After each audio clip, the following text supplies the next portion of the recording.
Developing right now on Morning News Now, a city on edge overnight. Part of downtown Los Angeles under curfew for the first time since pockets of those immigration raid protests turned violent. Meanwhile, California's governor working to block President Trump from expanding the presence of the National Guard and Marines in L.A. This brazen abuse of power by a sitting president inflamed a combustible situation. I want to save Los Angeles. And Newsom is totally incompetent.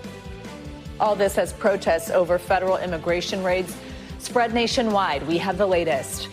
Also this morning, a warning to potential protesters from President Trump as he prepares to celebrate the Army's birthday and his own with a massive military parade this weekend.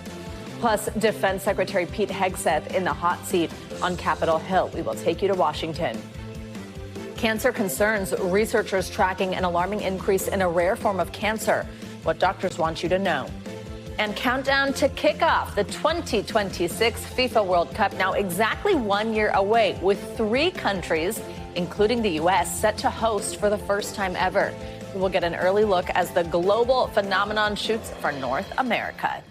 That is going to be an exciting time in this part of the country and everywhere else. And just so cool, 3 host countries. I know. It's kind of incredible. I'll get you the details. Good to have you with us on this Wednesday morning. I'm Joe Fryer. And I'm Savannah Sellers. Thanks for starting your day with us. We're going to begin this Wednesday morning again in Los Angeles, where protests continue in response to immigration raids in the city. Mayor Karen Bass put in place a curfew last night for the part of downtown L.A. where we've seen these mostly peaceful protests over the last several days. A federal judge denied a request by California Governor Gavin Newsom to block the Trump administration's deployment of National Guard members and Marines to Los Angeles.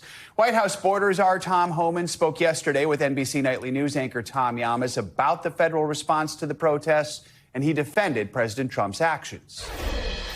Thank God President Trump did deploy the National Guard to help protect the buildings and help protect our officers, but it's chaos. I mean, a lot of the protesters are peaceful.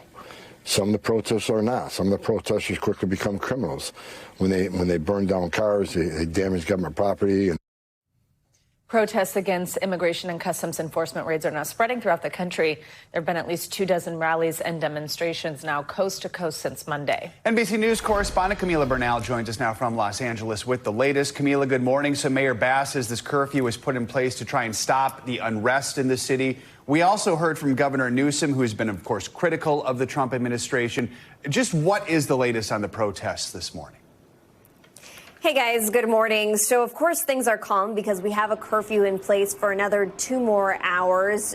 Huge law enforcement presence here in Los Angeles. Last night there were a number of arrests after that curfew went into effect. We are waiting for updated numbers from authorities on that. But Mayor Karen Bass really wanting to put a perspective around the protests and how large they actually are. LA is about 50 square miles. The curfew is only in effect for 1 square mile of the city. So it is relatively small in comparison to all of Los Angeles. We have seen, though, the number of arrests going up every single day. On Saturday, there were only 27 arrests. Then on Sunday, we had 40. Then on Monday, 114. And yesterday, there were 197 before the curfew went into effect. A lot of those because protesters went into the 101 freeway and authorities essentially telling them you're not going to go into the freeway. They're also warning people about vandalism, about looting, about the graffiti in downtown LA, and saying if you're doing that, you are not standing with the migrants. Of course, Governor Gavin Newsom pointing his finger at President Trump and blaming him for the escalation of a lot of these protests. Take a listen to more of what Gavin Newsom said last night. This brazen abuse of power by a sitting president inflamed a combustible situation, putting our people, our officers, and even our National Guard at risk. He again chose escalation. He chose more force. He chose theatrics over public safety. And so there are 2 things that Governor Newsom points at. One being the raids, the deportations, saying that people are in fear here in Los Angeles because of what the administration is doing. And the other is, of course, the National Guard, the Marines. He's also saying that that escalates the situation here in Los Angeles because you do have a lot of peaceful protesters. And then you have people who are angry and upset, not just about the immigration issue, but also about the fact that you're seeing that federal presence here in Los Angeles when and a lot of people say it is not needed, guys. Camila, we're also hearing from the White House border czar Tom Homan on these protests. He spoke with our Tom Yamas. He described the challenges he says the protests are presenting while conducting these immigration raids. What else are we learning? Yeah, he's saying that these protests are making the raids and the ICE detentions more difficult and more dangerous. But what he's saying is that they're also going to continue, that these protests these deportations and raids have been going on every day and will continue because that is sort of the plan for the administration. Take a listen to another part of that interview with Tom Yamas. Take a few moments, go downtown L.A. and look at the damage that's been done by these radical protesters. I mean, President Trump's saving his city. President Trump's doing what he should have done. Gavin Newsom could have responded right away and tried to quell this disturbance down there. There's obviously a lot of people on the ground here that don't agree. The president has been saying that L.A. is on fire, and it is most certainly not on fire, guys. So, Camila, this series of protests began last Friday. Is there a sense that they're growing larger with each day? I mean, what can we expect to see today on the streets of L.A.? Yeah, they seem to be getting larger after those weekend protests, but they did get smaller yesterday. And it looks like they are getting smaller as more people get arrested for protesting in an unlawful way.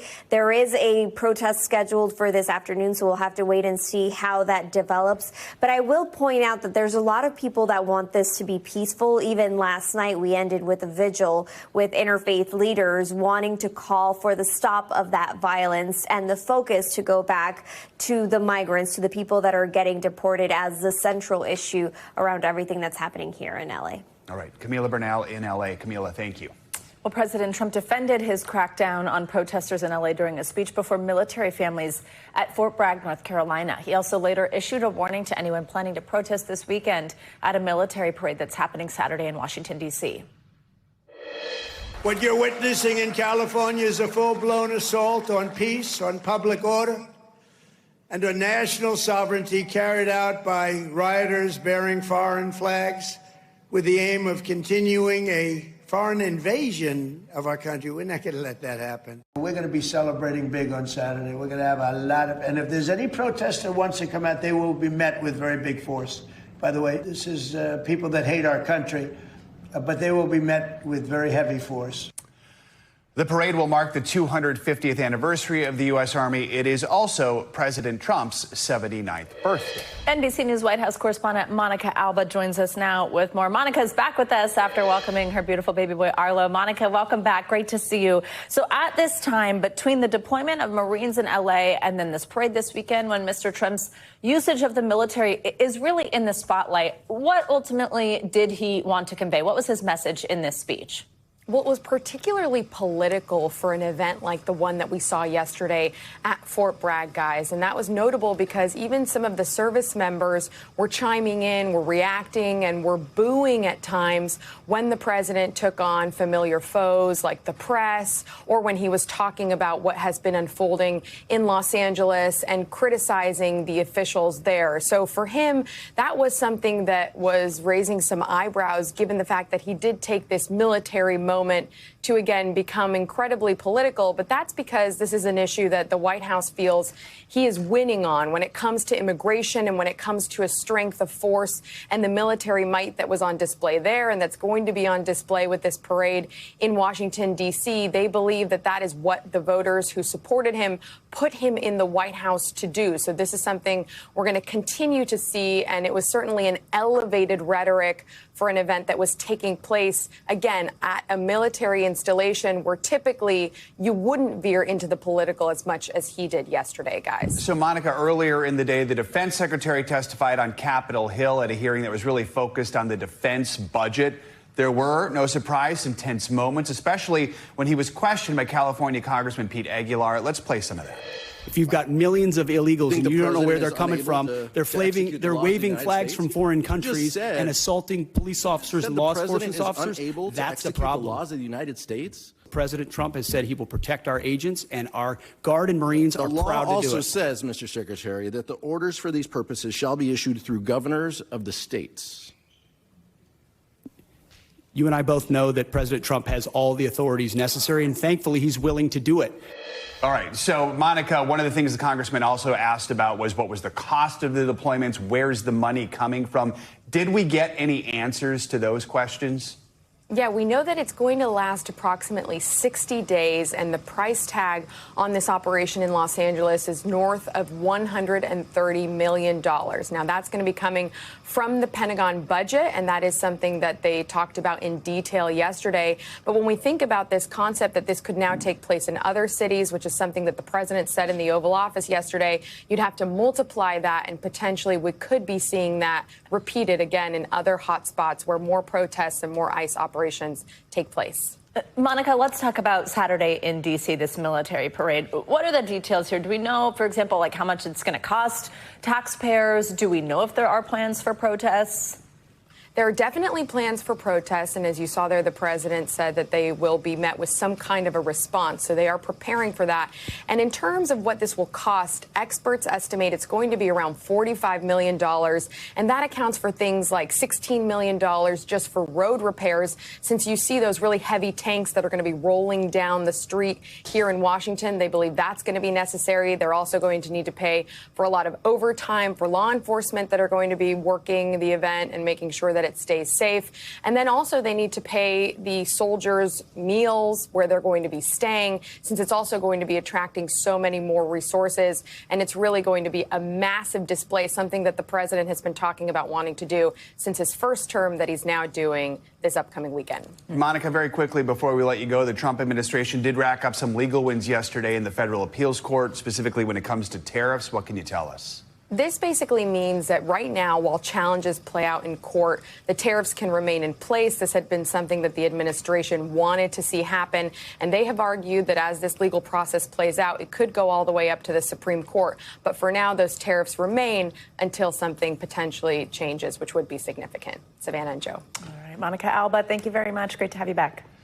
A New Jersey congresswoman who was involved in a physical altercation with law enforcement officers outside an ICE facility last month has been indicted on federal charges stemming from that incident. The state's interim U.S. attorney announced a federal grand jury indicted Representative LaMonica McIver on 3 counts of forcibly impeding and interfering with law enforcement officers, adding, quote, while people are free to express their views, they must not do so in a manner that endangers law enforcement. McIver and 2 other New Jersey Democrats were attempting to conduct an oversight visit at a facility in Newark last month in their capacity as legislators. At the same time, a protest was taking place. The indictment alleges that McIver slammed her forearm into an officer and pushed past a second agent.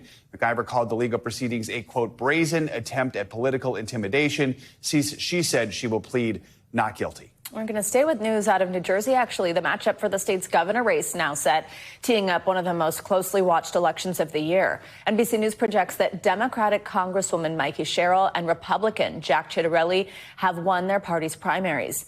Sherrill, a former Navy helicopter, pitched herself as a Democrat willing to stand up to Trump. She defeated 5 other candidates to win her party's nomination.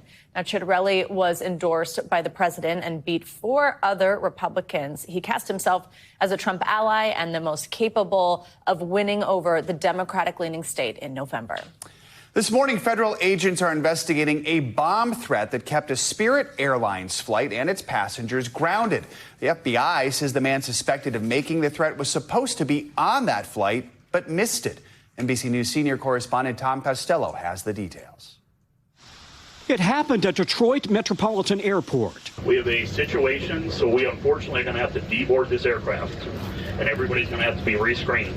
Spirit Airlines Flight 2145 to Los Angeles on Thursday stopped and held on the runway after a caller phoned in a bomb threat. If you cooperate with me, which I greatly appreciate if you could, I will get this done as quick as I can for you. Everyone on board removed from the plane and screened on the runway by TSA dogs. But within just a few hours, the FBI said they had their suspect, 23-year-old John Charles Robinson, who allegedly admitted to calling in the threat after arriving too late for the flight and telling the Spirit Airlines rep on the phone there's going to be someone that's going to try to blow up that flight, 2145. When Robinson then showed up for the flight that he'd been rebooked on, He was arrested, now charged with use of a cell phone to threaten, maliciously convey a bomb threat, and phoning in false information. In a statement, the U.S. Attorney in Detroit says no American wants to hear the words bomb and airplane in the same sentence. Making this kind of threat undermines our collective sense of security and wastes valuable law enforcement resources. Our thanks to Tom Costello for that report. Robinson is now free on a $10,000 bond. He is due back in court later this month. In Seattle, police are searching for masked thieves who allegedly broke into the home of hip-hop artist Macklemore. According to the police report, the rapper's nanny and 3 kids were home at the time. The nanny told police 2 men broke in, and then she made a daring run for help after being hit with bear spray. NBC News correspondent Maggie Vespa has more. Help, please! Chilling home surveillance video of a traumatized nanny pleading for help. Help, please! Seattle police saying she escaped a violent break-in at the home of hip-hop superstar Macklemore, where she was caring for his 3 children. A police report saying just after midnight Saturday, 2 men dressed in black face masks, gloves, and apparent tactical vests entered the gated multi-million-dollar home through, the nanny believes, an unlocked patio door, spraying her with bear mace and swearing at her, demanding jewels. She told police the robbers took watches, jewelry, and shoes and threw her on the ground, putting a boot on her ankle, then her neck, later pinning her against a wall, holding her mouth shut. She fought back, the report says, biting a robber's hand before running to neighbors' homes. Police say the men escaped. The children were found safe. Macklemore, whose real name is Ben Haggerty, was in the midst of a European tour scheduled to perform in Germany the next day. He has not responded to NBC News' request for comment. Former Seattle police chief and NBC News law enforcement analyst Carmen Best believes it was planned in advance. They were intentional about how they were going to intimidate the victim, take her down. They know that there are likely to be valuables in the home. Help, please! An investigation ongoing and a famous family traumatized. Maggie Vespa, NBC News. It is June, and the Atlantic hurricane season is now a week and a half old. Well, now a longtime meteorologist is going viral for his warning that federal budget cuts could hurt forecasting, endangering lives. NBC News correspondent Marissa Parra has more. Miami's John Morales has been a voice of calm in the storm for years. It's not turning. It's coming straight to us. Now the NBC6 meteorologist is going viral for a different kind of forecast. Remember that? That was about 6 years ago. Confidently, I went on TV and I told you it's going to turn. You don't need to worry. It is going to turn. And I am here to tell you that I'm not sure I can do that this year. His warning at the start of this year's hurricane season is sobering. He says that slashing federal funding within national climate circles will impact this year's weather forecast nationwide. Because of the cuts, the gutting, the sledgehammer attack on science, we may be flying blind. And we may not exactly know how strong a hurricane is before it reaches the coastline.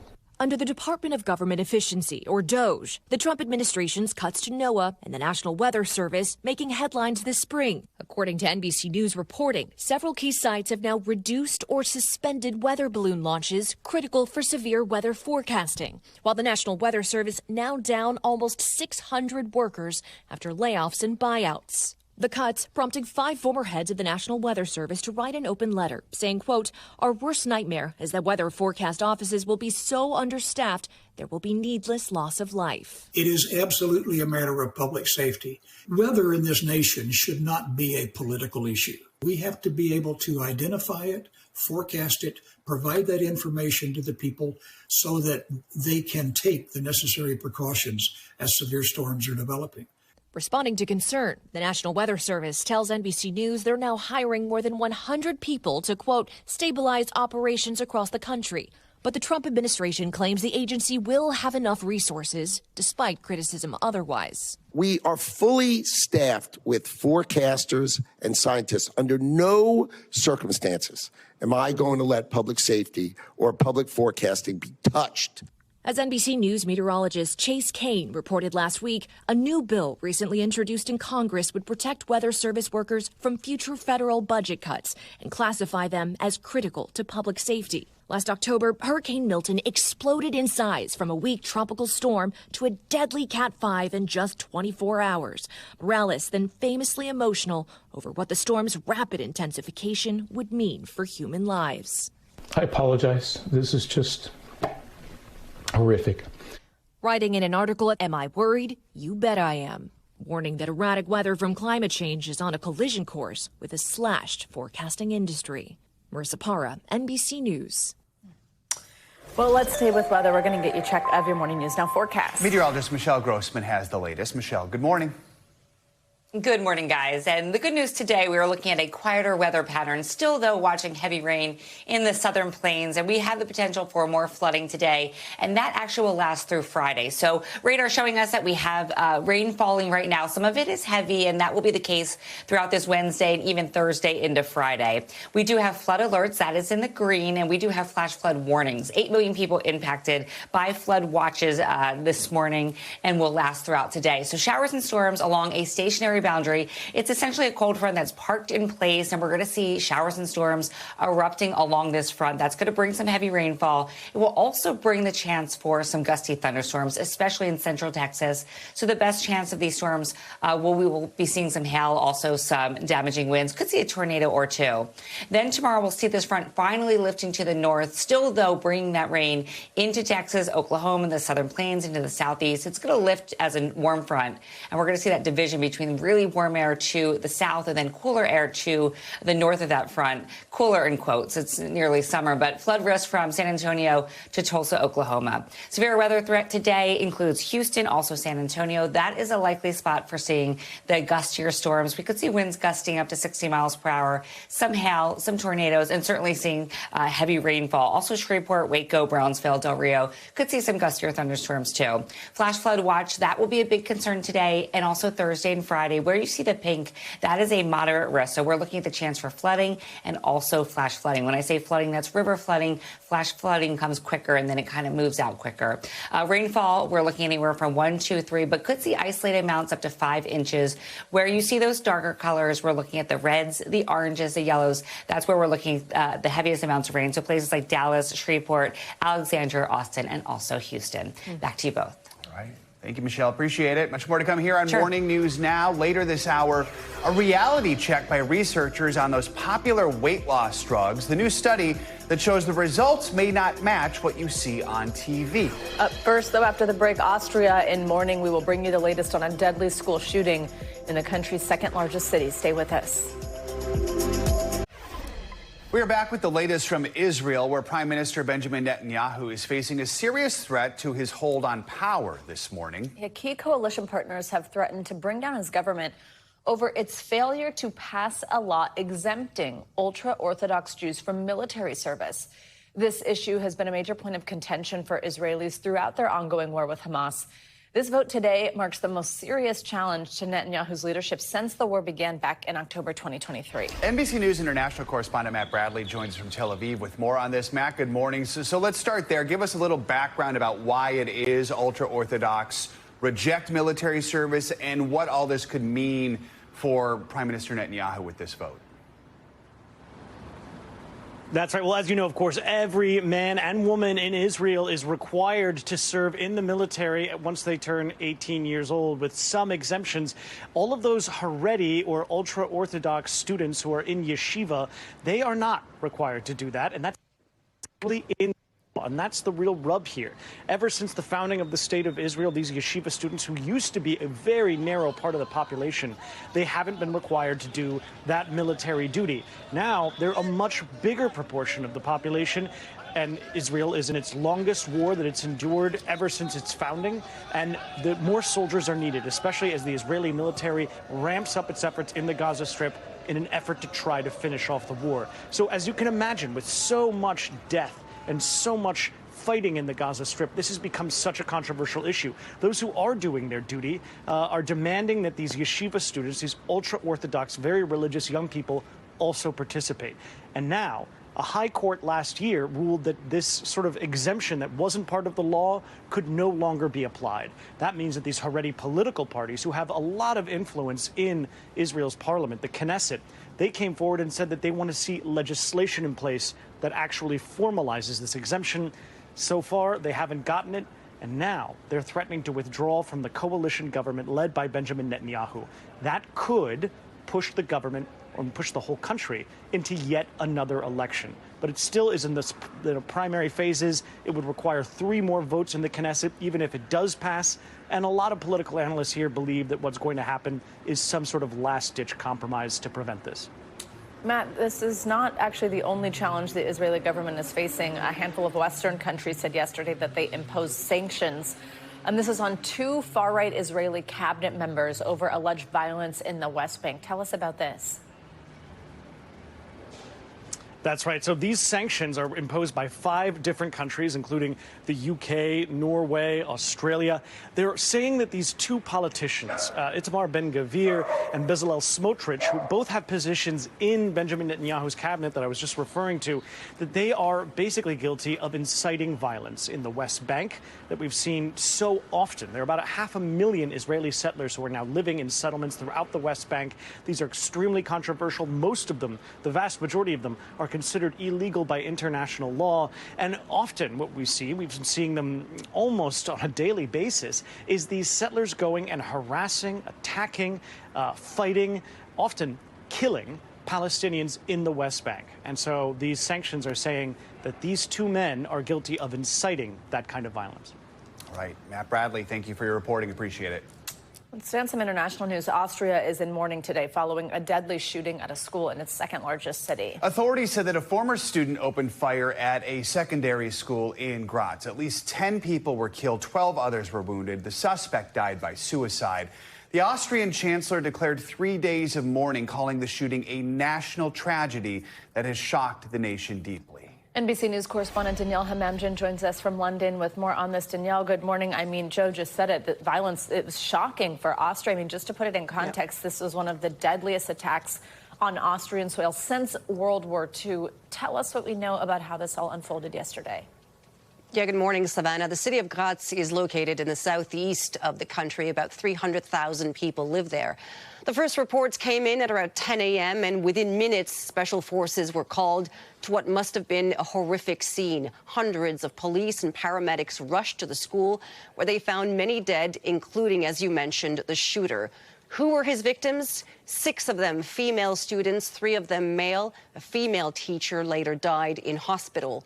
A local police spokesperson tells NBC News that among those killed was a 14-year-old. The others were between the ages of 15 and 17. According to police, the shooter in the end took his own life in the school bathroom. We can only imagine the sheer sense of panic for all those involved here, but especially the parents as they waited to hear if their child had made it out alive. Joe. Danielle, what are we learning about the gunman? Anything about a possible motive?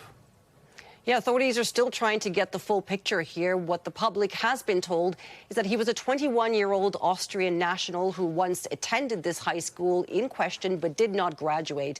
The head of Austria's public security said that a farewell letter had been found in the suspect's apartment, but that it didn't really help them understand his motive. They also found a pipe bomb, but said that it wasn't functional. Authorities say the suspect had 2 weapons on him, a shotgun and a pistol, which he appeared to have owned legally. Both weapons were found at the scene. He was not previously known to authorities, and as you mentioned, Austria has one of the highest rates of gun ownership in Europe, but mass shootings are extremely rare, which is why this event is just so shocking. Danielle, we understand a national minute of silence was held in Austria this morning in memory of the victims. Tell us other ways that the community and the nation is reacting and remembering this morning. Yeah, local residents had been lining up to donate blood. There have been vigils and memorial services held. School shootings is something, sadly, associated with the United States, not Europe. So people are really having a hard time processing this. Take a listen to one of the mourners. It's a surreal situation, and all of us are not quite sure how to deal with it. It's way too early.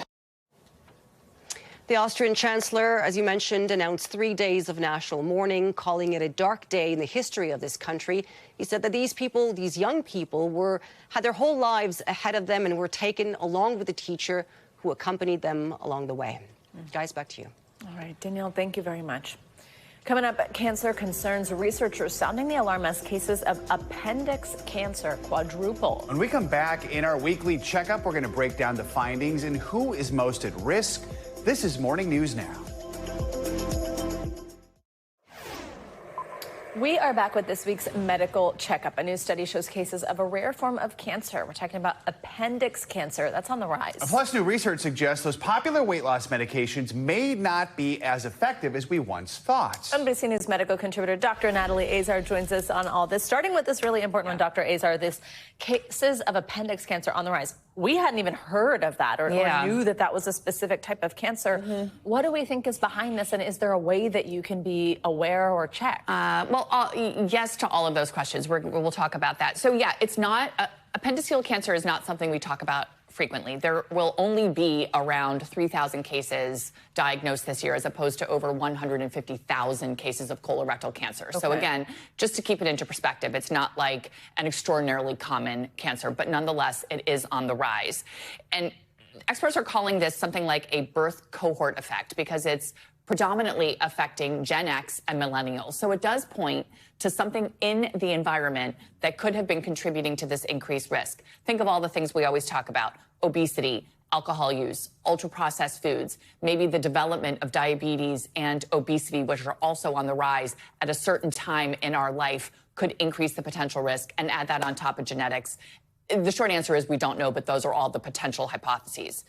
My doctor's orders are this: know the symptoms. We all get belly pain every once in a while. However, if you have persistent abdominal pain and the appendix is located in the right lower quadrant associated with bloating that goes on for months on end, you definitely need to seek medical attention. Unexplained weight loss is always a concerning for an underlying malignancy.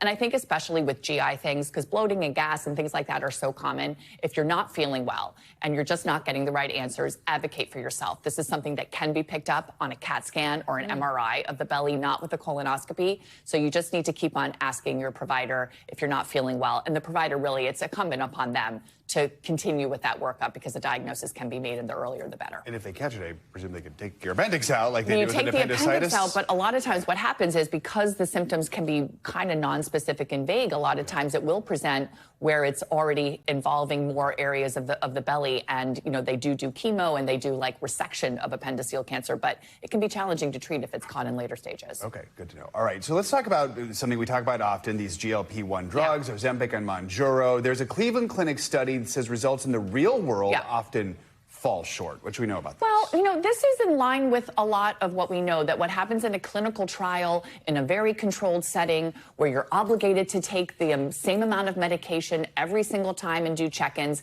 when you get into the real world, that's not exactly what happens. And there's two main reasons why. One is that people stop taking medicine because they're having side effects. They just plain old stop. Right. Or they're taking a lower maintenance dose than the maximum that was used in the clinical trial. So my doctor's orders are this: if you are taking these medications and your goal is to lose as much as you can, as much as the headlines we talked about with these medications, is that you need to talk to your doctor about side effects, and your doctor prescribing needs to know how to manage the side effects and discuss other options, right? If you're comfortable with a lower dose, that's all you can tolerate, that's when we talk about, lifestyle things and everything that also needs to go along when you take these medications. But the numbers are still good. It's just they may not reach that pinnacle, those headline percentages that we always talk about. One of those lifestyle changes, whether you're on these medicines or not, right, is a healthy diet. Yes. And I think that there's something important here where a lot of times, like, if we feel like we've been really healthy but we're not losing weight, we're like, oh, well, what is it even doing? But there are these other benefits. I mean, even these things we're talking about, like with cancers, like to be doing less ultra-processed foods, things like that. Tell us what we should remember. Well, I think this isn't going to come as a surprise to anyone when I say there's two reasons people want to lose weight. One is they want to lose weight to look better and fit into their genes, and the other reason is so that they are healthier. So we have good news here, because this was a pooled analysis of over 3 studies, 700 people, and they found that individuals who had moderate weight loss or didn't even lose weight, but really practiced a healthy lifestyle, had some significant benefits in certain things that we like to see. For example, higher levels of HDL, the good cholesterol, lower levels of visceral fat, this fat that really increases the risk of heart disease. And just so you understand, people respond differently to diets. My doctor's orders reframe success. If you haven't necessarily changed what's on the scale, still feel confident that that healthy lifestyle is going to do good in the long run, and don't give up. Remember, what's good for the heart is good for the brain, is good for the joints, is good for all of you. So still positive changes. Feel better in other ways. Exactly. And keep going, because you may end up losing those pounds. Yeah, that's the thing. It always takes longer than you want it to. Dr. Azar, thanks very much. You're welcome. That major shakeup at the CDC this week is sparking a lot of concern. Health Secretary Robert F. Kennedy Jr. decided to retire all the members of a CDC panel that recommends which vaccines Americans should get. Well, the move is now facing strong pushback from doctors and parents who worry it could put vaccine access at risk. NBC News correspondent Ann Thompson has more. Fierce blowback to HHS Secretary Robert F. Kennedy Jr.'s decision to remove all members of the CDC's Vaccine Advisory Committee from public health experts. If this committee stops recommending vaccines, insurance won't cover it anymore. People will not get it. It will have a real impact on people's access to vaccines. And the American Academy of Pediatrics. I think we're likely to see diseases that many people have never seen before or even heard of. Concern from parents. Don Gibson, father of 2 in California. I'm really worried that my children won't have access to vaccines that I did. Mom Harmony Montez in the heart of the recent West Texas measles outbreak. I very much trust vaccines. Kennedy, a longtime vaccine skeptic. Wall Street Journal writing, a clean sweep is needed to reestablish public confidence in vaccine science, claiming the committee has been plagued with persistent conflicts of interest. The committee is made up of independent medical and public health experts who make recommendations to the CDC about vaccine usage. Louisiana Senator Bill Cassidy, a doctor, said in February Kennedy and the Trump White House promised him this. If confirmed, he will maintain the Centers for Disease Control and Prevention's Advisory Committee on Immunization Practices recommendations without changes. Cassidy was cautious. I'll have to see. He'll forward me the names, but I can't answer that because I haven't seen the names. Do you see this increasing trust in vaccines? I don't see how it possibly could.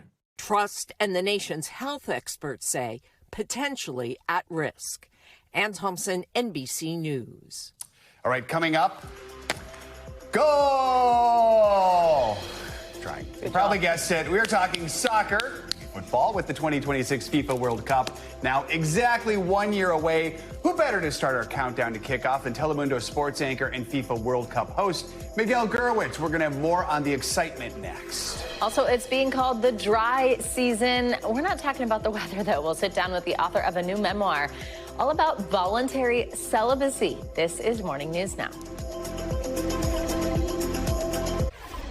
We are back with the countdown to the 2026 FIFA World Cup, which will kick off next summer right here in the U.S. This is the first time in history 3 countries are hosting the iconic tournament. Games will take place in the U.S., Canada, and Mexico, with the matchup set to feature more countries than ever before. We are joined now by Miguel Gurwitz, who will be a FIFA World Cup host for Telemundo.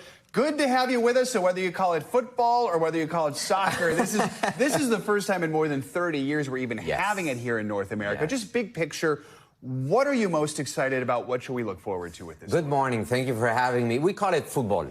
We call it football or soccer. That's fine. It's a beautiful game. I think it's going to be a great tournament. As you said, 3 countries. Now we went from 32 teams to 48. That means we're going to have 104 games.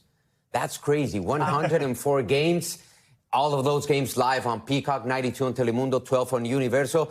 I think it's going to be a great tournament. It's going to be a really fun tournament for all of us. When do we know the matchups? Like, how many teams total? 48. 48. And then when does this get set? December. Okay. Yeah, we're going to have the draw in December. So then we're going to know what teams are going to be, playing each other. Let's talk about some of the teams. I know it's a year out, but as these qualifiers get underway, what teams are you watching for most? Like, you got the favorites, and then who could be the teams that come in and surprise us or surge as it gets close? Okay, if we do a top 5 for the favorites, we have to put Argentina there with Messi. Spain, really close. I'll have to go with France. And Brazil, they're not looking good right now, but Brazil is Brazil. They're always good. And then Portugal, of course, with Cristiano Ronaldo. And I'm always open for a good underdog story. So we're going to have a lot of those. Okay. We're going to have a lot of those. And what about the U.S.? Where do we stand? I think that's, for me, just in paper, it's the best generation ever. Oh. They need to, step up. They need to fulfill those expectations. I think they're going to have a really good tournament. The bunch talented, a really talented group. They're playing all in Europe, so I think that they're going to have It's a young team, right? With a new coach. It's a really young team. It's a really young team. Mauricio Pochettino, he has a really good team in his hands, and you're playing at home, so I think that's going to be huge for Team USA. You mentioned both Messi and Ronaldo. I mean, this is probably the last run for both of them, right? How big of a deal is that? It is. It's nostalgic. It's their last dance. Can you imagine a knockout game between Portugal and Argentina? That would be crazy. Yeah. I mean, it would not be Argentina against Portugal. This would be Messi against Cristiano. I think we're talking about 2 of the biggest players in history, 2 of the biggest athletes in history. And for sure, they're going to play the World Cup, and it's going to be their last dance. For people who are, just asking for a friend, maybe not so sporty, when you see, you hear 3 host countries, we have a map here of the U.S. venues alone in these cities all over.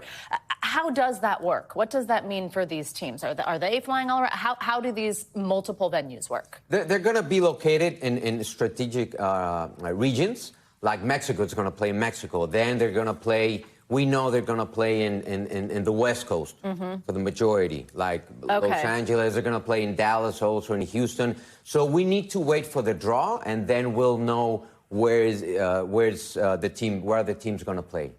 Hopefully they don't have to fly all the way across. Well, we are going to fly a lot of planes. You, on the other hand. Flyer miles. All right. Miguel Gurwitz, thank you so much for joining us this morning. A reminder, 1 year from now, the world's biggest stage returns to our shores. You can catch all the passion and drama in Spanish only on Telemundo and Peacock, the official Spanish language home of the FIFA World Cup 2026. Ooh, get excited. Thanks again. Let's get to what is making financial headlines this morning. GM is putting its money where its factories are. CNBC's Savannah Henao joins us with that and some other money news. Savannah, good morning. Hey, Joe. Hey, Savannah. Good morning to you. So General Motors plans to invest about $4 billion over the next 2 years at 3 factories in Michigan, Kansas, and Tennessee. So the company is ramping up production of gas-powered cars and trucks as demand for electric vehicles is slowing. Now, GM had previously vowed to end production of gas-powered vehicles by 2035, and the move is being welcomed by the White House, which has imposed tariffs on imported cars to pressure automakers to move more production here. Meta Platforms is nearing a deal to invest $14 billion in Scale AI and hire the startup's founder and CEO, Alexander Wang. Now, sources telling CNBC Meta will take a 49% stake in Scale, which offers data labeling and annotations. Reports say Wang will help lead a new AI research lab. Meta CEO Mark Zuckerberg is counting on Wang to execute the company's AI ambitions following a lukewarm reception to its latest AI models. And Starbucks is rolling out a generative AI assistant created by Microsoft and OpenAI to 35 locations this month. Now, it's part of efforts to simplify baristas' jobs and speed up service. Starbucks showing off the technology to thousands of store managers at a leadership conference in Las Vegas yesterday. And the assistant can offer personalized recommendations and remembers loyal customers' repeat orders. Starbucks plans a broader launch of the platform this fall, guys. See, but I appreciate the person who remembers my order. Exactly. Same. No, when I get a little note on my cup and stuff, I'm like, it's going to be a good day. The person who says good morning to you by name. Yeah, I mean, it's true. Christian downstairs. Love him. Yeah. Thanks, Savannah. Well, this morning we're taking a closer look at a surprising cultural trend on the rise: voluntary celibacy. It's when people take a break from sex and dating.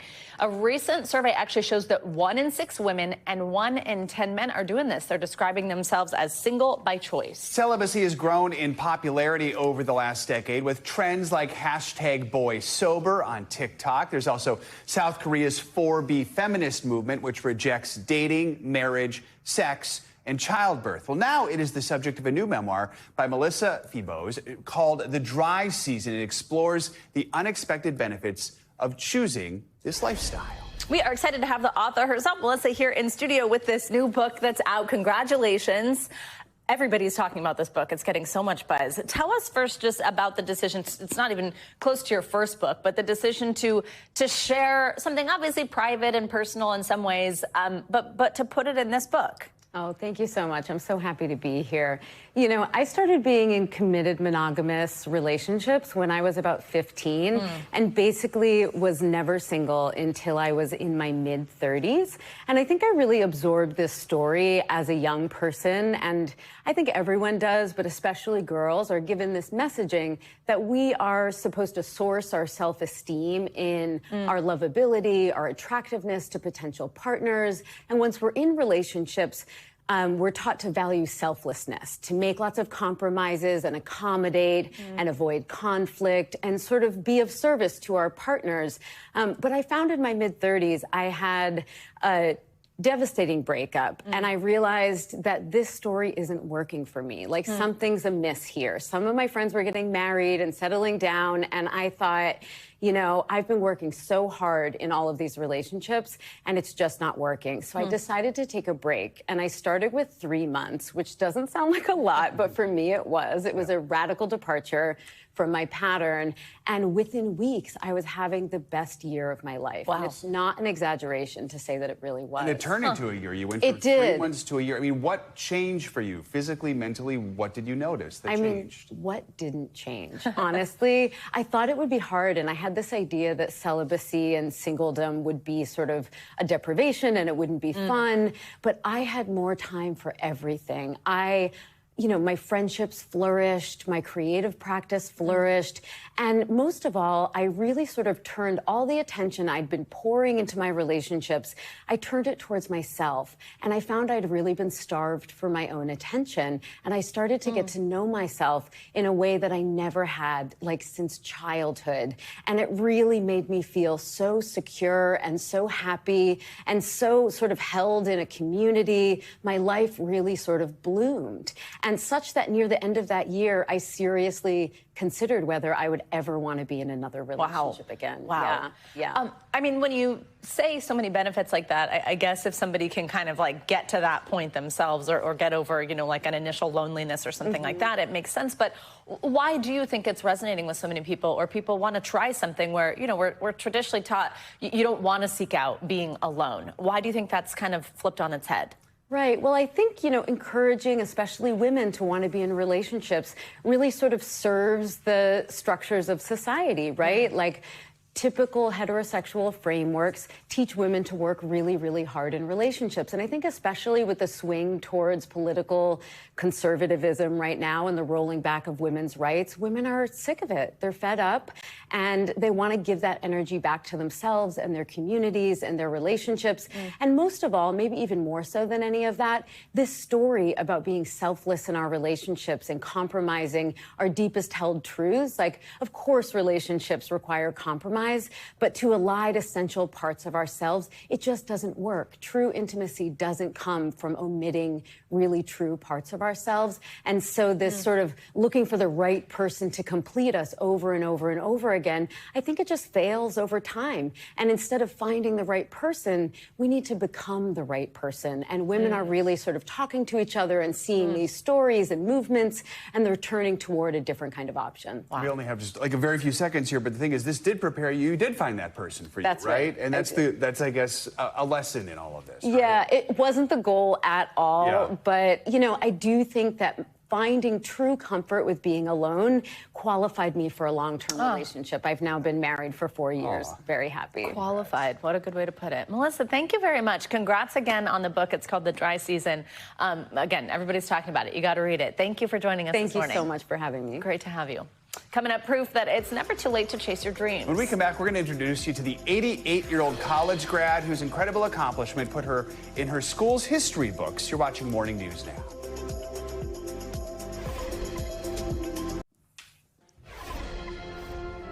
Welcome back. Let's end the hour with a quick reminder that age really is nothing but a number. I think we should have gowns on right know. now. NBC Nightly News anchor Tom Yamas introduces us to an 88-year-old grandmother who's hitting the books and passing with flying colors, all in pursuit of a dream deferred.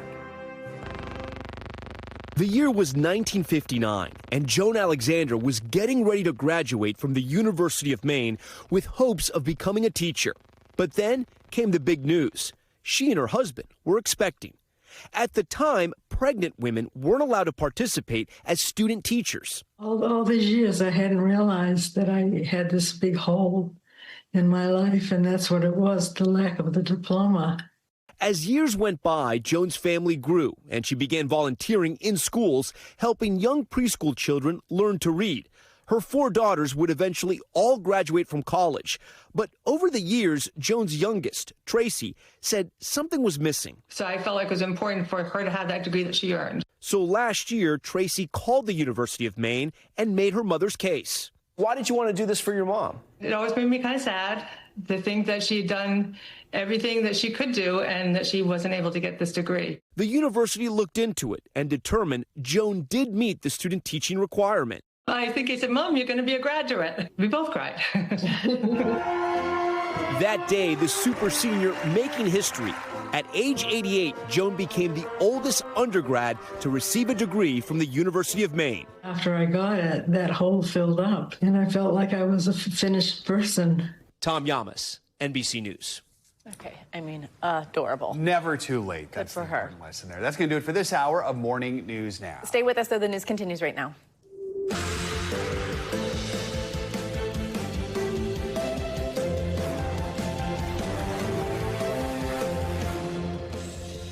Good morning. Thanks for starting your Wednesday off with us. I'm Savannah Sellers. I'm Joe Fryer. Right now on Morning News Now, law and disorder. Parts of downtown L.A.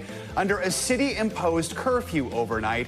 Violence and protests over ICE's immigration raids in the City of Angels entering their 6th day. Protesters even briefly shutting down a vital freeway during a bustling rush hour. Comes as defense chief Pete Hegseth clashes with top lawmakers on Capitol Hill. At issue, the Trump administration's decision to deploy the military to a major American city.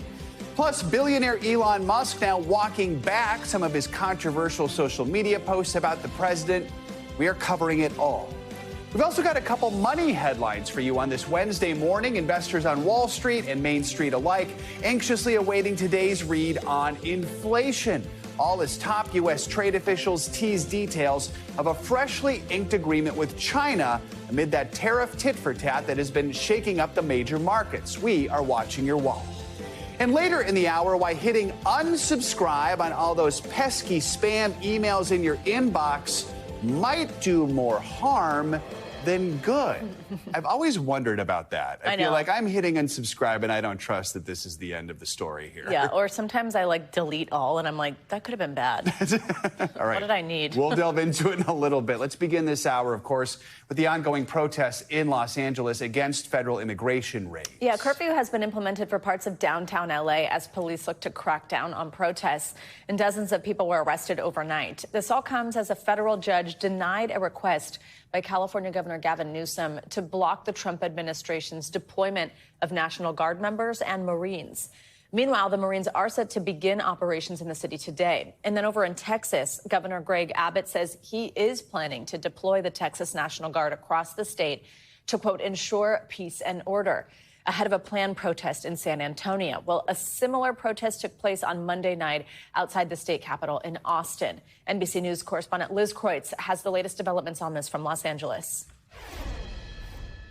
Overnight, a new crackdown in Los Angeles. Authorities putting a curfew in place. Law enforcement will arrest individuals who break the curfew, and you will be prosecuted. This coming after a day of confrontations in a small area downtown. But after President Trump sent in the National Guard to L.A. with hundreds of Marines set to arrive shortly, overnight, California's Governor Gavin Newsom saying the military's presence has escalated the unrest, blaming Trump for what he called a brazen abuse of power. This is about all of us. This is about you. California may be first, but it clearly will not end here. Other states are next. Democracy is next. Democracy is under assault before our eyes. This moment we have feared has arrived. President Trump insisting the federal force is needed. We will not allow an American city to be invaded and conquered by a foreign enemy. Two sources familiar with the plans telling NBC News the Marines could be used to provide security and transportation for ICE personnel as the administration's deportation raids continue. Two sources say the Marines have been given cards laying out what they're allowed to do for the deployment. One source familiar with the planning said ICE agents are concerned that the Marines have not been properly trained for the scenarios ICE deals with, like encountering families with small children during operations. As demonstrators continue to protest ICE raids in LA, authorities swarming this federal building, issuing a dispersal order after crowds gathered confronting the National Guard and blocking traffic. No ICE in LA! Protesters also briefly getting onto one of LA's busiest freeways. This is now the second time in 3 days that the highway has been shut down. This is Highway 101. You can see these patrol cars here stopping southbound traffic during rush hour. Officers responding within minutes, arresting nearly 70 people. The immigration protests are also spreading to other cities. Crowds clashing with police on the streets of Chicago and at a march in Denver as the standoff in Los Angeles continues. And our thanks to Liz Kreutz for that report. White House border czar Tom Homan is speaking out about the protests in Los Angeles. He spoke one-on-one with NBC Nightly News anchor Tom Yamas about the unrest in the city and the decision to call in the military. Here's a portion of that interview. From what you've seen, from what you've heard in Los Angeles, could you conduct ICE raids right now without the help of the National Guard and the Marines? We can conduct ICE raids, but it's about the threats and the violence right now. I mean, this job's already dangerous. I've done this for a long time.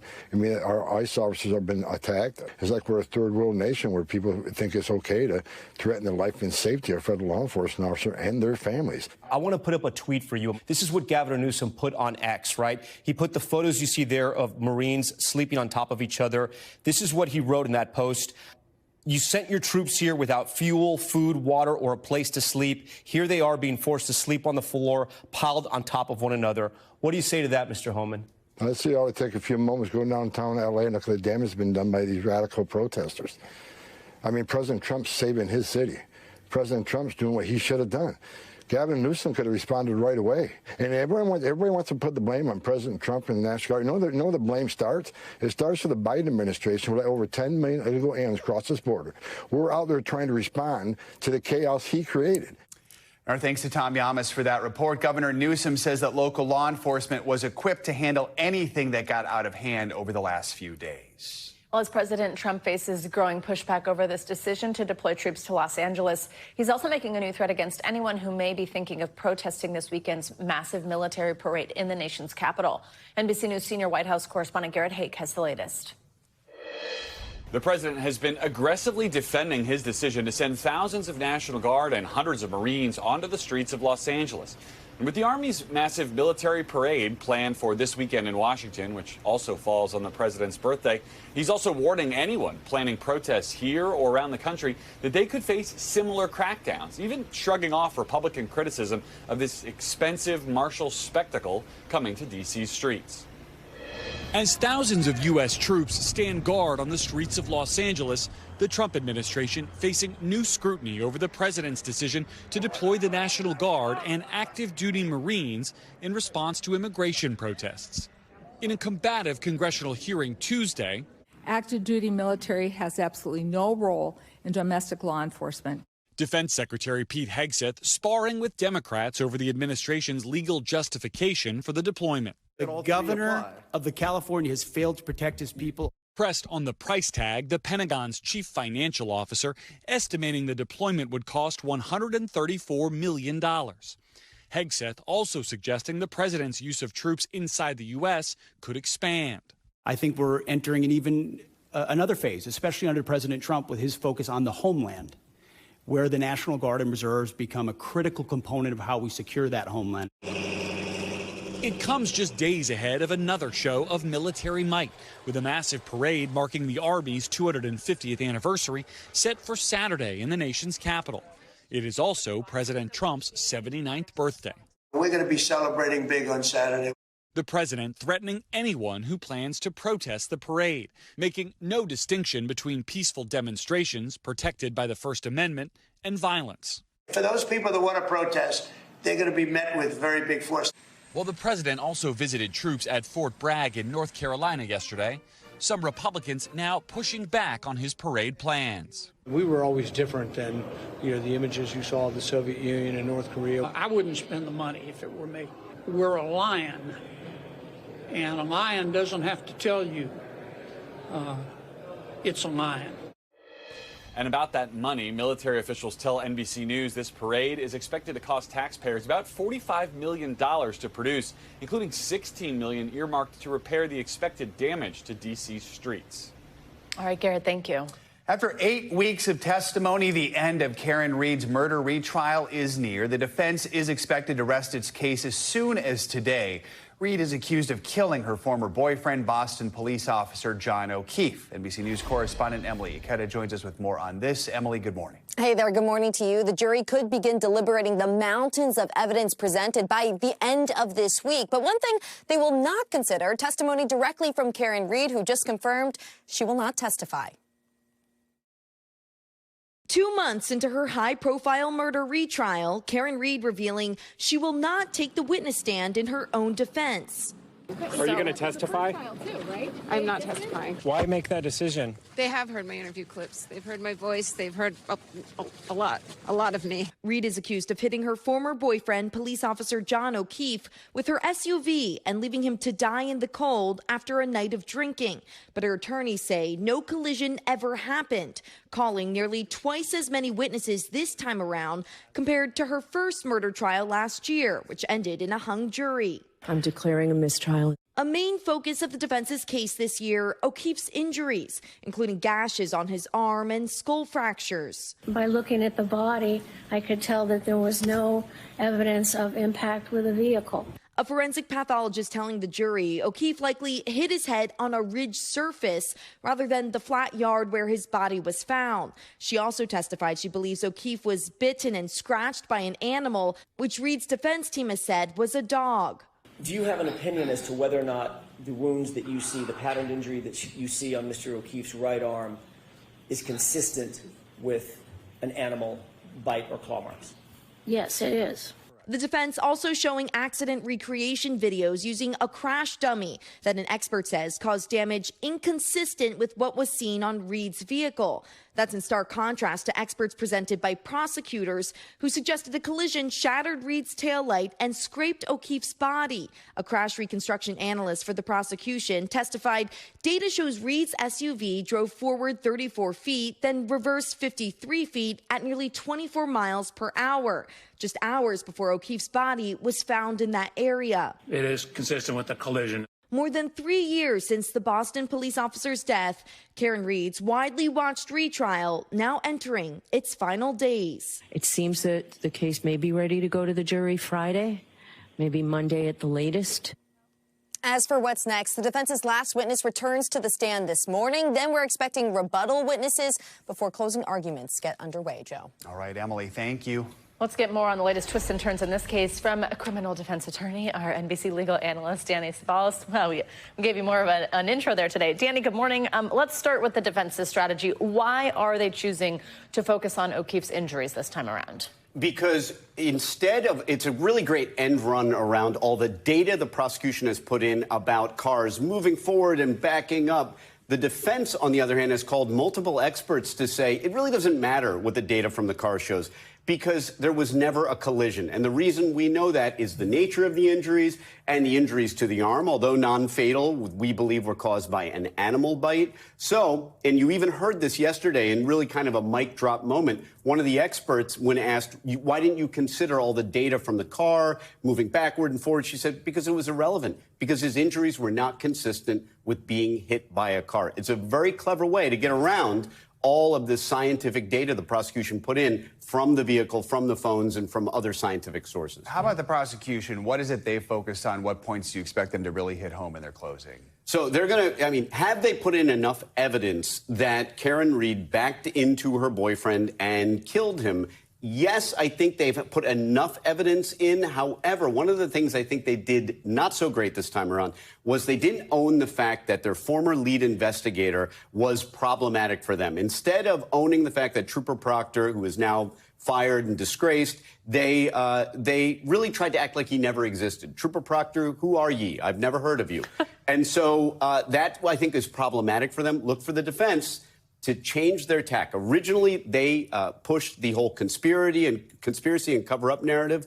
This time around, they're not really pushing it that hard. They're more saying they can't prove, the Commonwealth, that there was a collision beyond a reasonable doubt. Look for that to be the theme in closing. So Karen Reed says she's not going to testify. I feel like knowing what you would advise, you don't think that she should, but it's just interesting coupled with the fact that we are hearing from her a lot, as you just heard her say herself in that piece talking to reporters. What do you make of all this? Some defendants should never testify. Karen Reed is sort of the holy grail of defendants that should not testify. She has tons of credibility and character problems. Keep in mind, this is someone who was driving around in a blizzard in her Lexus SUV, drinking. We can see that from the evidence in this case at the bar. Not only drinking at the bar, but took her vodka drink with her into the car to put in her cup holder to drive to what? An after party where there was going to be more drinking. And meanwhile, she was creeping around, texting messages to John O'Keefe's colleague in the ATF. So creeping around with someone who was one of John O'Keefe's friends. So does she have character problems? Yes. Do you put her on the stand? Not unless you absolutely need something from her testimony.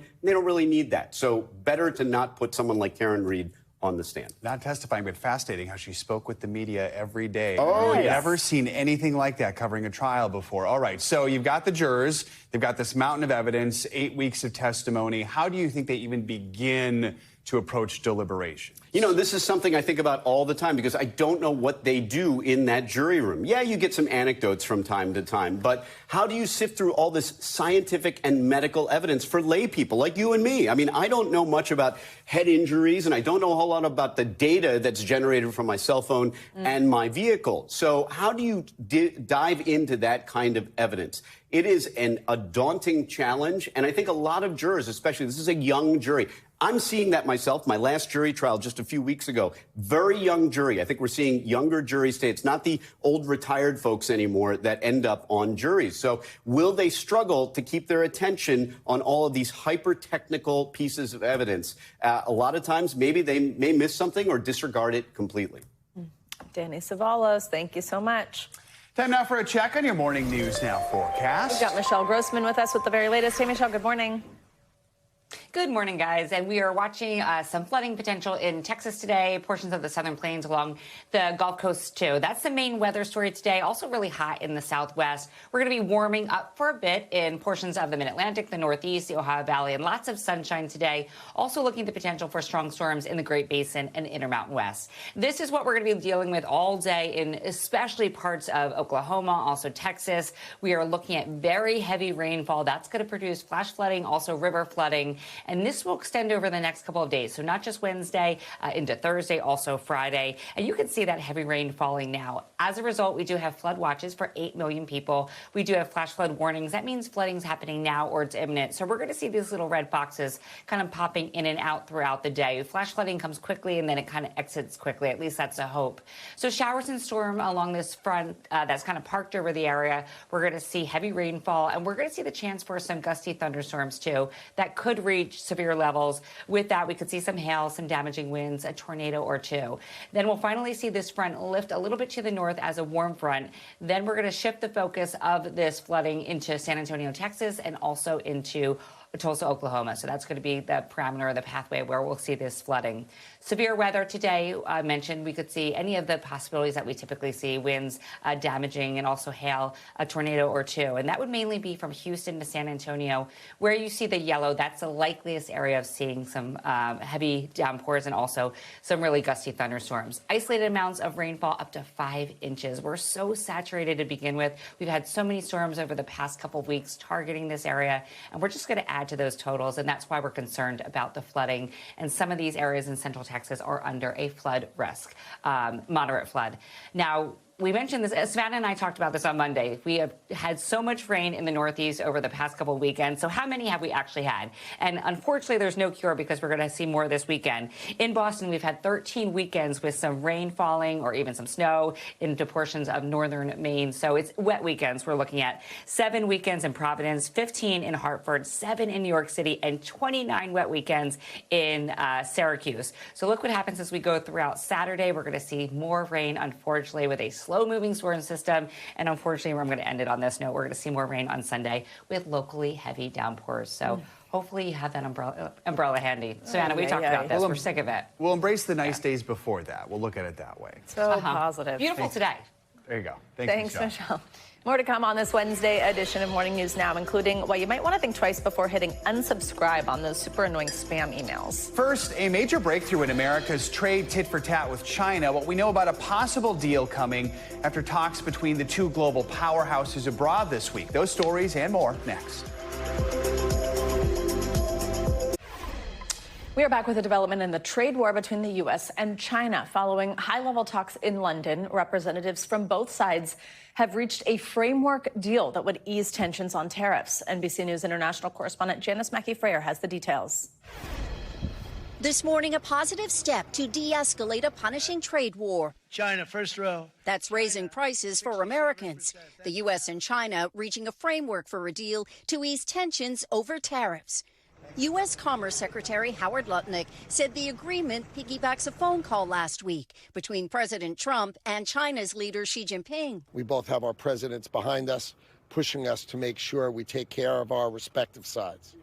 China's chief negotiator said the deal could inject, quote, positive energy into world economic development.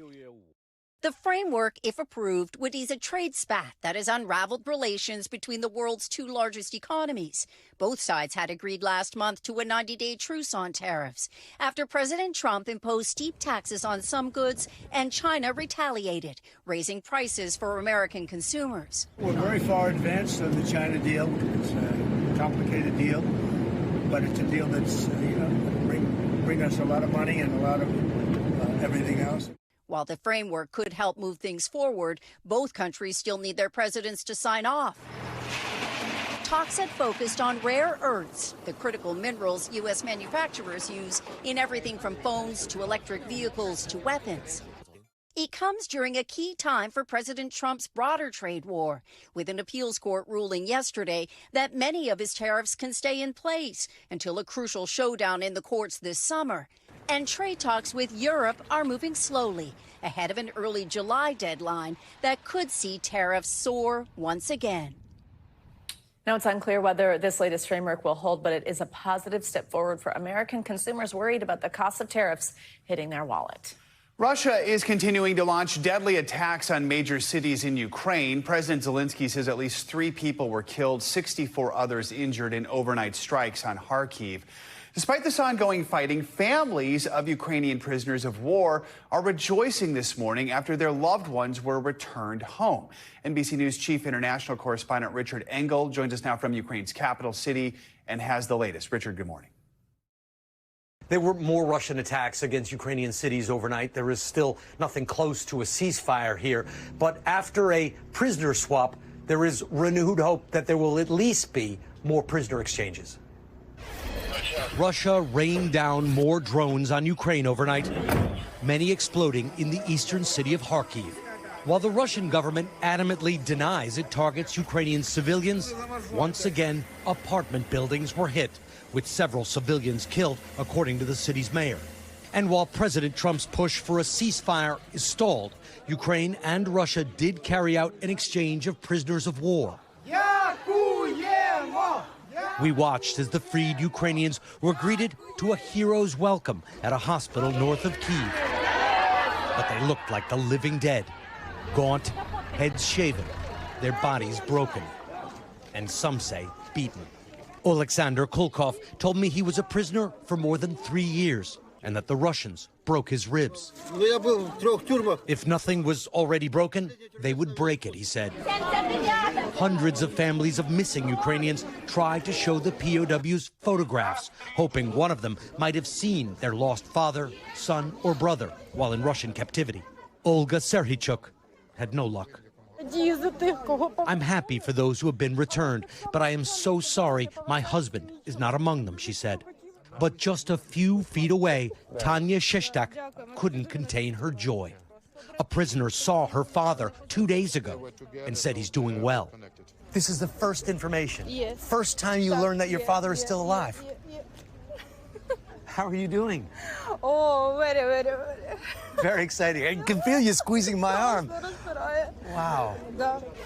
A Russian official this morning said that Russia has handed over to Ukraine the bodies of fallen Ukrainian soldiers, and Ukraine has confirmed that it received the remains of more than 1,000 of its troops. Richard, thank you.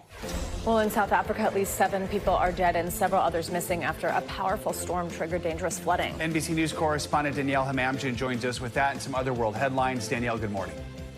Good morning, guys. Freezing conditions have gripped parts of South Africa with heavy rain and snow hitting the eastern and southern provinces. According to authorities, a number of people have died in the flooding that has led to road closures and power outages. As we speak now, a search is underway for high school children who were riding a minibus that was swept away. 3 of them were rescued after clinging onto trees. 8 bodies have since been recovered. Over to Brazil now, where many are glued to a trial that is being streamed online. On the stand, the former president, Jair Bolsonaro. He appeared before the Supreme Court for the first time on Tuesday and denied leading an attempt to overthrow the government after losing the 2022 election. Back in January 2023, a riot in which the Supreme Court, Congress, and presidential palace were ransacked shocked the country. Bolsonaro said in his testimony that the rioters were crazy, not coup-mongers. A final ruling on Bolsonaro's case is expected by October. If found guilty, he could face decades behind bars. And finally, we go from craze to collectible.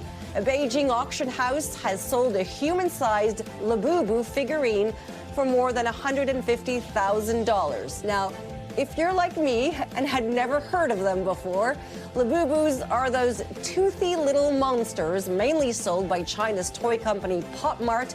They've been they've been at the center of a global frenzy for the past year. Guys? We got to call Brian Chung. He loves those things. All right, thanks so much. Human size, my goodness. All right. Today marks 1 year until the 2026 World Cup kicks off here in the U.S., with games also taking place in Canada and Mexico. But some international soccer fans are starting to worry they might have to miss out because of visa delays. The wait for an appointment can range from a month to a year, and President Trump's recent travel ban is adding more challenges. NBC News correspondent Stephen Romo spoke to one fan about his experience.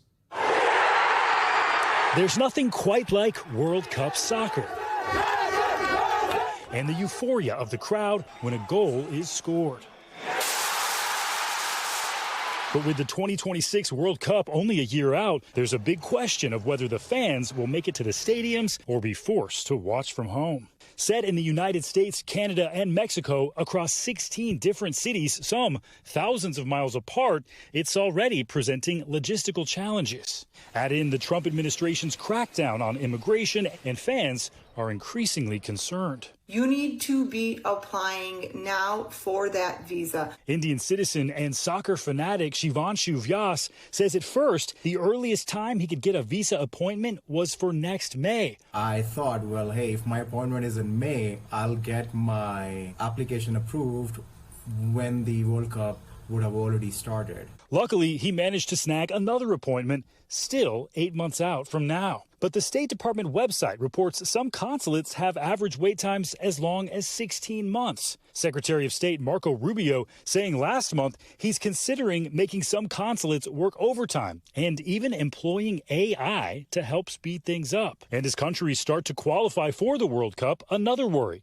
President Trump's new travel ban, completely cutting off visitors from 12 nations, including Iran, which has already secured a spot in the tournament. There is a carve-out for athletes, their families, and team staff, but so far, no exceptions for fans. Both people that are coming and Americans would hope that we can have confidence that when people come to the United States, when they come, that they are properly vetted. The State Department telling NBC News in part, we are well prepared to process fans interested in coming for the World Cup. We encourage international sports fans who will need a U.S. visa to apply now, do not wait. It could all have huge implications beyond the pitch. And those factors are going to impact a lot of economic elements in here, including hospitality and tourism operations that rely heavily on events like these. The Trump administration saying they want visitors, but with an important caveat. We want them to come, we want them to celebrate, we want them to watch the game, but when the time is up, they'll have to go home. Otherwise, they'll have to talk to Secretary No. Talking about the Homeland Security Secretary. FIFA also hedging. The world is welcome in America. Those who want to come to create trouble, like in every country in the world, well, they are not welcome. FIFA did not respond to our request for comment about Trump's new travel ban. And if his visa doesn't work out, Shivanshu Vyas says he's got a backup plan. I will most likely be applying for a Canadian visa or a Mexican visa, and hopefully I'll get those and be able to watch the matches there. Proving that many soccer fans will find a way to reach their goal. Stephen Romo, NBC News. Coming up, it is a common, even cathartic practice for workday warriors lately, hitting unsubscribe on all those pesky spam emails that flood their inboxes. But some experts now say opting out might just have you opting into other dangers online. We will explain that up next. This is Morning News Now.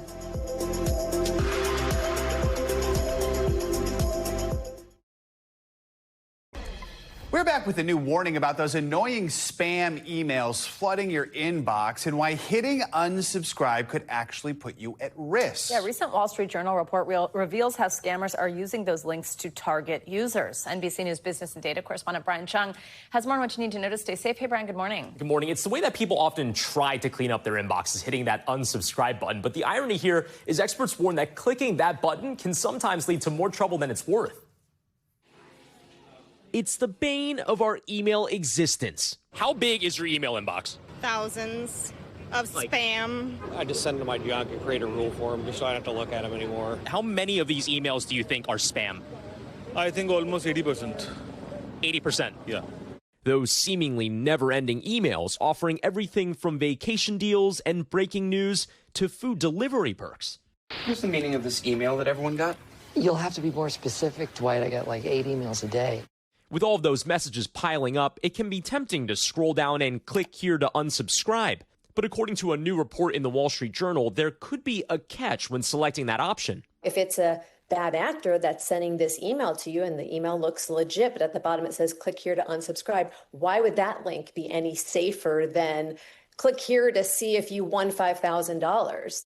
DNS Filter, a cybersecurity software company, tells the Journal that in some instances, unsubscribing can do more harm than good.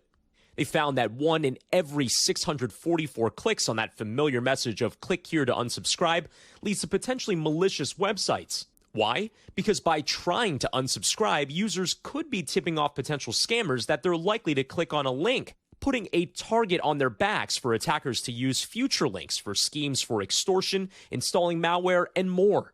Even in my own inbox, I have almost 100 emails just today with unsubscribe links. The Wall Street Journal says be wary of any unsubscribe link that takes you to a page asking for your password. Instead, go straight to the source's official site and unsubscribe from there. You can also steer clear of the unsubscribe links entirely by filtering all unwanted emails from a specific sender directly to your spam folder. And consider a disposable email address to use when signing up for any services, coupons, or lists. All ways to stop unwanted emails without inviting more dangerous ones in the process. And DNS Filter's annual security report found that the average person is likely to encounter as many as 29 threats in a day. So again, just being mindful of not clicking any of those threats and getting yourself in trouble is always good general hygiene. What are some other ways that we can all stay safe while we're going through our inboxes? Because we do want to organize. Yeah, well, look, I mean, you cannot be faulted for wanting to unsubscribe from some of these emails, but I think a better policy would be using the filters that are already in your email inbox without clicking out to any other sort of website. So in Gmail, for example, there will be some options that you can use to take entire senders from an entire company, for example, that you may have signed up for, and just toss everything into the spam folder. And if you really are in a situation where you want to go back into the website, just make sure that you're going straight to the source, type in the name of the website in the search bar, go in there, log in, and then go into an account. There's usually a setting that says notifications or emails, and just uncheck those boxes. Don't click on the links of any funny emails that you get. Okay, Brian, so much work. Yeah, I'm sorry. Thank you. Thank you. Coming up, America's fight against inflation. Back in the spotlight this morning. Yeah, when Morning News Now returns, Brian's sticking around. We're going to dig into some new numbers from the Trump administration that could impact your wallet in the coming weeks. We're going to have our economic dream team here on set, so we might as well bring in Investopedia's Caleb Chief right now into the equation. They are watching your bottom line. Oh, God. We are back with some breaking economic data. Yeah, in May, inflation rose by 2.4% year over year and 0.1% month over month. That is roughly in line with expectations. Here to talk more about the report, our economic dream team, NBC News business and data correspondent Brian Chung and Investopedia's editor-in-chief Caleb Silver. Good morning to both of you. Brian, let's start with you at the big board there. Just walk us through these numbers and how they do compare with previous months. Yeah, as you mentioned, these numbers weren't anything particularly crazy. But again, just to put that 2.4% number in context, what we're talking about here is prices rising by 2.4% between May of this year and May of last year. And that year-over-year data point is a bit of a tick up from what we saw in the last month of April at 2.3%. But you can see that all things considered, that is still a vast improvement from some of the 3% figures we had seen in the months prior. If you unpack some of the broad categories here that led to these numbers, these are now monthly changes that we're looking at. How much did prices increase between April and May? After some deflation in the month of April, we did see prices increase a little bit by 0.3% in May. Energy costs did go up by, rather went up by 0.4%, which is a slower pace than the prior month, but again, still going up. And then shelter costs, the biggest cost for most Americans, that's still increasing by 0.3%. But again, none of these figures are particularly telling on the tariffs front, but still notable as we continue to watch for the impact in the months to come. Caleb, let's bring you in. Your reaction here, and do you think that tariffs had any impact? Not yet. It doesn't look like it's had any effect, but you got to look at gas prices. Brian mentioned energy. That's utility prices that drove that a little bit higher, but gasoline prices are down 12% year over year. Gas prices really dictate a lot of spending for U.S. consumers, because if we're paying a lot to fill up our tank, well, that's a pretty big deal, and we're spending less on other goods and services. But those fell 12% now on an annual basis. That's freeing up money for other things. We have not seen tariffs bleed their way into prices so far. This was probably taken in the first part of May. We'll see if there's any impact in the second part, and there's new tariff news almost every single day now. Right. So, Brian, if you do break this down by category, I know you already showed us food, energy, shelter, but does anything stand out? What do we see there when we look at some of these specific items? Yeah, well, I mean, rates of price increases might not be as translatable to people. So when we talk about some of the things you buy on a daily basis, here are the average prices according to this data. Egg prices, this is one that has definitely gone up, although on a monthly basis, it has come down. $2.70 a year ago. Now, $4.55 is the average nationwide. Milk costs have also gone up a little bit to $4.02 a gallon. Gasoline, as Caleb was just mentioning, is down. That is the one silver lining in this report. It was $3.76 unleaded on average last year. It's $3.31 now. And again, I want to point out that when we talk about the tariffs, these are not categories that will be as directly impacted by tariffs. They're not necessarily goods that come in, for example, from China. These were the categories that I was watching coming into this report. Appliances and toys, we did see some impact. Prices actually rising by 0.8% in the month of May. Again, some of that could have been the residual of some of those Chinese tariffs. Toys, 1.3% in a single month. That is notable. Although new vehicles and apparel, which would also likely have been impacted, we did see some price decreases, down 0.3% for new vehicles and then down 0.4% for apparel. So we're not quite seeing the impact in those categories, but of course we'll continue to break apart this report, which only broke a few minutes ago, guys. Yes, thank you both for getting through it quickly for us. Caleb, usually we're just asking about the data that we get from these reports. But today I have a question about the report itself. I mean, the Labor Department has said it might not be able to continue to collect this type of information because of cuts to its department, the work done by DOJ. Is that concerning? That's starting to concern some economists and people that watch these numbers because we need this data to track the progress of the U.S. economy. So if it's not clean or we're not getting it on a timely basis, that could be a concern. We had that jobs report last week on Friday. Jobs report seemed fine, but there were massive revisions to the prior months, which tells you that are we not counting correctly? Who's counting? Is it because of short staffing, maybe at the Bureau of Labor Statistics, that we're not getting this on time or as we need it? So that is something we're watching pretty closely. But if you just look at the headline numbers look really good. Inflation is right where the Fed wants it to be. But if you hear from companies like Walmart and others, they're raising prices. So we got to find that disconnect between what companies are telling us and what we're hearing from these government reports. So, Brian, just from the perspective of everyday Americans, what's this inflation report mean for us and for our wallets? Yeah, well, I mean, I think when you talk about even the categories that we're watching here, right, appliances, toys, these are things that might become bigger expenditures, especially as we get a little bit closer to the holidays. And this is important because right now is when a lot of these companies that are trying to stock their shelves for the holidays are trying to put in orders. So if we see price increases right now, that could point to things being more expensive come the holiday times, as we also hear of the continuing volatility in the tariffs headlines. A lot of companies and especially shoppers, we have no idea what the tariff rates are going to be on any given day, let alone any given hour. So for that reason, that's a lot adding to the uncertainty here, and also a big reason why we've seen consumer confidence wavering, a bit shaky at times. This is all part of the uncertainty that is weighing on Americans during this time. It's really more important than ever to make sure that you're saving, not spending on anything that you don't need, and make sure that you're not going into debt because those interest rates are still high.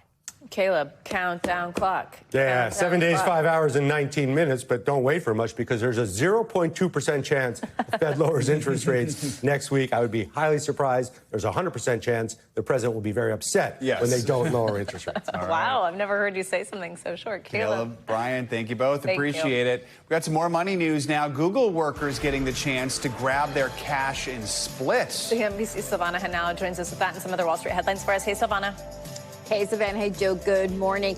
Yeah, so Google is offering buyouts to employees across the company, including within its search, marketing, and research teams. Google confirming to CNBC some groups are mandating remote workers who live within 50 miles of an office to return in person. Now, the buyouts are part of the company's efforts to reduce headcount, which Google has been doing in waves since laying off 12,000 employees in 2023. Shares of the owner of fast fashion giant Zara are under pressure today. Inditex reporting quarterly sales that miss analyst forecasts. Now, rainy weather in the company's home market of Spain likely hurt performance. Spain accounts for 15% of total sales. Rivals in the fast fashion market, including H&M, have also experienced a sluggish spring. And the Switch 2 is a smash hit. Nintendo says it sold more than 3.5 million units of the new console in the first 4 days after launch, making it the fastest selling gaming device to date. Last month, Nintendo forecast that sales would reach 15 million during its current fiscal year, which ends in March. Now, the Switch 2, it looks similar to its predecessor, but it does have a larger screen and improved graphics, and it does come with titles such as Mario Kart World, guys. Wow, so much fun. Sales there. No kidding, my goodness. Thanks, Savannah. Well, our next story is a dream come true for so many hopeless romantics, an unforgettable engagement that's going viral on TikTok with more than 34 million views so far. Today, co-host Savannah Guthrie has that story. What started off as just another date night. Do you mind if I borrow you guys for a sec? Sure, yeah. Quickly unfolded to be a romantic ruse, a fairy tale proposal in the making. Did you think you were really something? Luke Everett surprising his girlfriend Lauren Echevarri after attending a candlelight concert. Oh, interesting. Hey,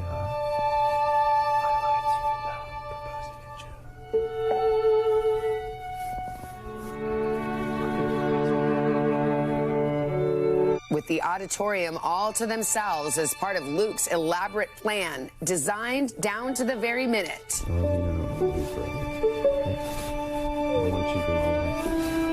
A string quartet on stage behind them begins playing the couple's favorite song, Avatar's Love. Luke Luke waits for the climax of the song before he gets down on one knee and pops the question.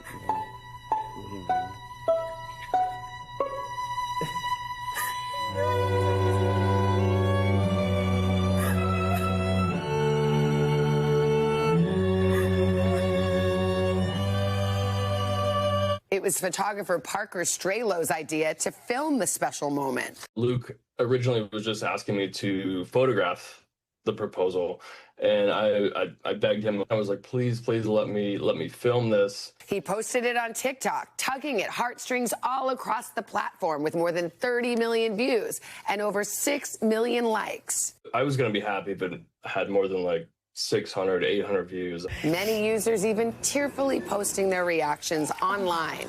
Don't settle. Don't settle. Now, with wedding bells in the air, Luke and Lauren are getting ready for the next chapter of their lives. All right. Well, isn't that special? Thanks to Savannah Guthrie for sharing Luke and Lauren's special moment with us. All right, coming up, we are rolling through Pride Month here on Morning News Now with the unbreakable and unmistakable comedy stylings of a mainstay here in New York. Jessica Kirson has a brand new special out. It's called I'm the Man, and it's out now streaming on Hulu. She's going to join us next with a taste. Stick around.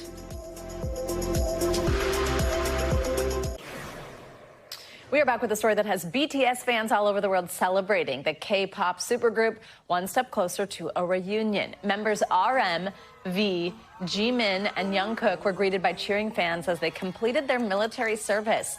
In South Korea, young men have to carry out 18 to 21 months of military duties. They wore their military uniforms, they saluted and thanked the journalists and hundreds of fans who had gathered to see them after their discharge. 6 out of 7 members are out now. There's still one more. Suga is currently carrying out social service duties, an alternative to serving in the military. He's expected to finish later this month. BTS has been on hiatus since June of 2022. There is no comeback date just yet, but the 7 singers do plan to reunite as a group sometime this year.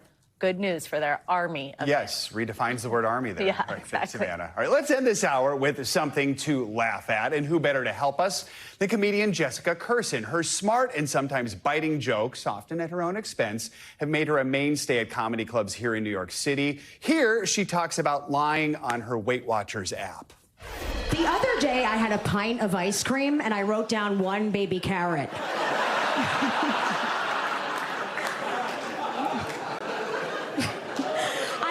Lie on other apps too. I bought a Fitbit and now I just strap it on my dog and take him to the track. And he's exhausted, but I feel great about my progress. That is from Kirson's recently released stand-up special, Jessica Kirson, I'm the Man, which is now streaming on Hulu. Jessica joins us now. I'm so glad you are one of my favorite comedians right now, so it is such a pleasure to have you on this morning. Thank you for having me. If for no other reason than to do impressions of the old people in your audience, which brings me so much joy. I'll do it. And then sometimes they wake up, right? Yeah. No, they all look like this. They just stare at me like this. And they just make sounds. I mean, yeah, you've heard me say this. I've heard some of this. Help me. Yeah. Yeah. It's a lot. Yeah, nothing makes me laugh harder than that. All right, tell us more about the special. What should we know about your special, which has been out on Hulu for a few weeks now? Yeah, so my special, I mean, I'm definitely different, you know? I'm not like any other comic, and I've always focused on that. But I do a lot of characters. I turn around and talk to myself and you know, build myself up, and which is something that I created, where if in the middle of my set, I'll just turn around and have a whole conversation with myself. And, you know, I'm very real, very genuine. I make fun of myself. I make fun of other people, but not in a mean way, right? You know? But you're very honest. You're open. Very. Do you find as the more you've been doing this, the more open you get with your comedy? Yes, for sure. And I realize that that's what people want. They want someone who's real and genuine and who talks about themselves a lot and doesn't just go up there and just trash everyone else. Right. You say when you were younger, you described yourself as a class clown, but initially you didn't want to be a comedian. You were therapist, right? I was in therapy, which you were about to say. I still am all day, every day. What made you make the shift to be a comedian? Because that is a hard job to get into. Well, I actually felt like being a therapist would be really difficult. I went for a master's in social work, and now I do the same thing, except I don't have to listen, I talk. And I'm a traveling clown now, so that's what I call myself. But yeah, it was too depressing to me to listen to people's problem. I just took it on. I couldn't handle it. Yeah. And now here you are, and this is like your therapy every night on stage. Right? Yeah. You have been involved with so many projects that focus on women in comedy. How have you seen that change over the years? The number of women in comedy, how they're represented, how they're celebrated. What have you seen change over time? Well, I mean, in the beginning, like 26 years ago, that's how long ago I started, there weren't a lot of us that were doing it in New York. And there was basically always just one woman on a show. Like, I was never on a show with other women. Mm-hmm. And it's changed a lot. I mean, I think that there's a lot more of us now, and there's a lot more opportunities. But it's still, I'm one of very few female comedian headliners, that does a theater. There's a small group of us that can, sell out a theater. And people are still have this view that women aren't funny. Yeah. Let's talk about social media, because that's become a huge thing, I know, for you. And I think we have a clip here that we want to play about people living or dying by their social media. This girl's like, oh my God, Chelsea, you're not gonna believe this, but I was on TikTok and I posted this video and nobody liked it and nobody commented, and I was so upset because I'm an influencer and this is really upsetting because nobody commented. It was really upsetting because the algorithm was off and the lighting was perfect and my makeup looked perfect. Nobody, I think I was going to TikTok and Instagram and the lighting and the algorithm is a perfect impression right there. It totally is. I mean, seriously, you're Ricky Lab. Thank you for having me on that Instagram and there's something on this white thing. It is fun to make fun of it. At the same time, social media has been like a game changer for you in a lot of ways, right? Yeah, which is insane. If I had this years ago, everything would be even more explosive. It's so amazing. It's really the fans and social media that have made my career where it is. Because I've done a lot of TV, but it doesn't even do anything anymore. Like this show will do nothing, but the social... I beg to differ. I'm joking. I just knew we'd get a laugh, and I hate myself. But we'll put it on social media. Yeah, and exactly. People will go nuts for it. No, I never thought I'd be like a TikTok, huge influencer, or on YouTube is huge for me, and it's great because it goes all over the world. It's really incredible. We only have a minute left here, but it is Pride Month. Happy Pride, and that is a huge part of your, I think, act. And I was at your performance at the Beacon Theater, which was gay men. Yeah, well, I'm not gay. I just say I am so that people follow me. The gay men. Yeah, it's amazing. The gay male community is unbelievable for me. What is next for you? A lot of crying. Just because of this appearance. Right? No, I love you. You're amazing. I was so excited to come here. I'm touring. If people go to jessicacurson.com, my whole schedule, I'm always touring. My tour is called the Never Ending Tour. It's just so you are always touring. People should follow me on TikTok and YouTube and Instagram. Yeah. And you'll get more of the hilarity. Jessica Curson, pleasure to have you on. Congrats on the special and everything going on for you. Thank you so much. All right, and you can see her full stand-up special, Jessica Curson, I'm the Man, streaming now on Hulu. That'll do it for this hour of Morning News Now. Stay with us, though. The news continues right now. We thank you for watching, and remember, stay updated on breaking news and top stories on the NBC News app or watch live on our YouTube channel.